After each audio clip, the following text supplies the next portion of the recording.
Alright, so napadpad ako guys dito sa ano, Belverde Palace. Ano ba? So, let's check it out. Ang daming tao naman dito. Wait lang. Mga group tours na naman siguro. Ayan sila. Oh. Asan ka na araw? Tinakpan yung araw ng napaka kapal na ulan. Mas maganda kasi yung sa picture or sa ano pag may araw. Wow, ang ganda. Wait lang. Oh my gosh. Hala. Parang Schönbrunn. Level. Or something similar. Ang haba din. Pero mas maganda yung Schönbrunn. Pero ano din siya? Parang ganun din yung setup niya. Nakikita niyo ba yung nakita ko? Malayo na lang doon. Pero ang ganda.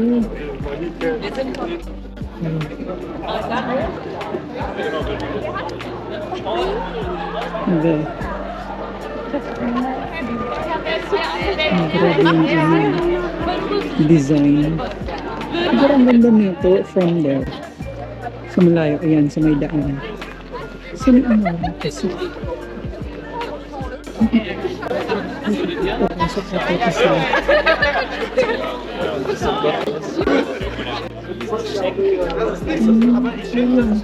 I mean, ang ganda. Malaki din siya in person, of course. Kaya papasok sila. We are not going to pasok because we don't need to. May pakpak ng libog. Sabi niya. Pero ang ganda nito pag may araw, no? So here's the Belvedere Palace. So ayun. Ganyan yan siya. Try natin din. So that we can see this building from afar. Ang tsaga nila, no? Ang sipag nila mag-design. Tingnan mo, pati maliliit na ano.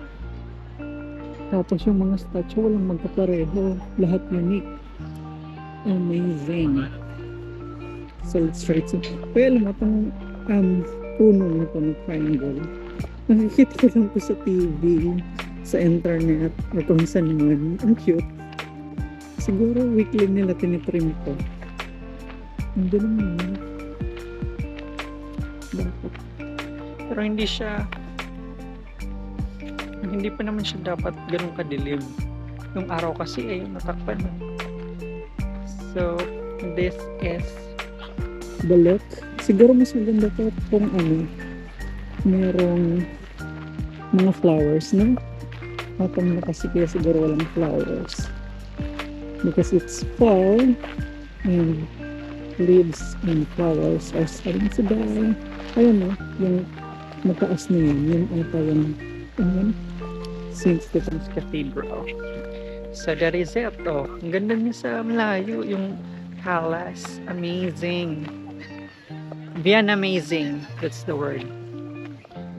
Okay. So may ano. Umaraw siya. Ang ganda, no? Itong palace. Belvedere Palace. Tapos tingnan mo yung fountain nila. Ang ganda. Doon may statue. Tapos yung cleaner or trimmer ng grass nila, diba, robot? Amazing. Sino pa yung nagre-remote nitong robot nito? Yung taga, ano ata ng... Kasi, napaka-perfectly trim yung grass nila. Ang dalaw. Ano yung car na nadalaw. Shucks, ang ganda ng fountain. Diba para sa ano, no? Alam mo, science. Napaka-elegant din yung palace nila. Nung nakita mo lang sa TV, tapos ngayon nandito ka na mismo. Pag nakita mo lang kung saan mo lang. Gusto ko ano dito, kaya parang bawal ata magamitin sa glass. Ay, ang ganda ng fountain. Grabe, siguro ba tayo ba? Ang dami na yung statue. Yan, ang fountain nila ng tubig. Yes, ayun.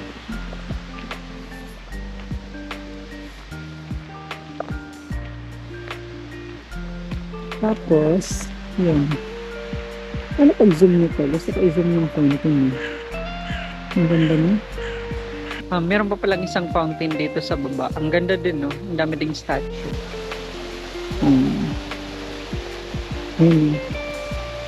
Tapos meron din walkway din. Tapos yan yung sign din pang Christmas tree sa on the both sides. Tapos yun yung statue sa gilid. Hindi ko makita kung yung film sa baba.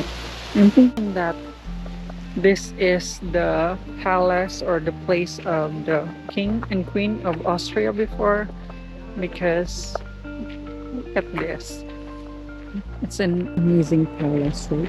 It's so huge, and the garden area is very long, just like Shurban. The more I get close to it, the better it looks.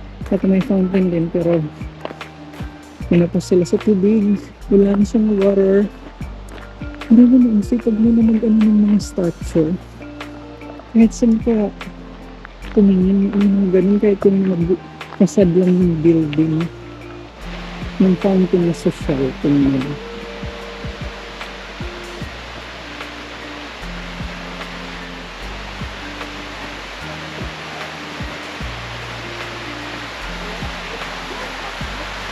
What?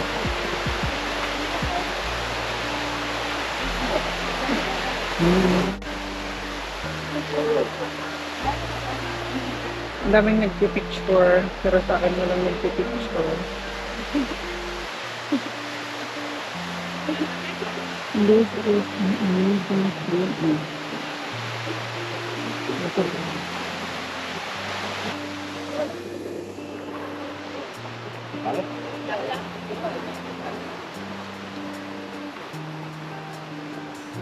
Look.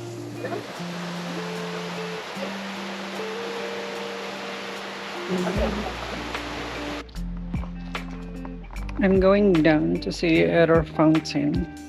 So the battery of the GoPro is only 18, very low. But wala, kailangan natin. Para siyang easy. Because we need to see there is the first point from the lower one. Mahilig po dito sa mga pyramid. Wow, ang cute.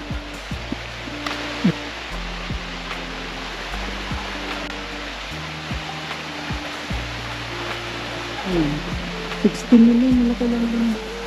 Oh, bakit nasama mo yung ako dito sa fountain video? At saka yung likod niya is that. Diba?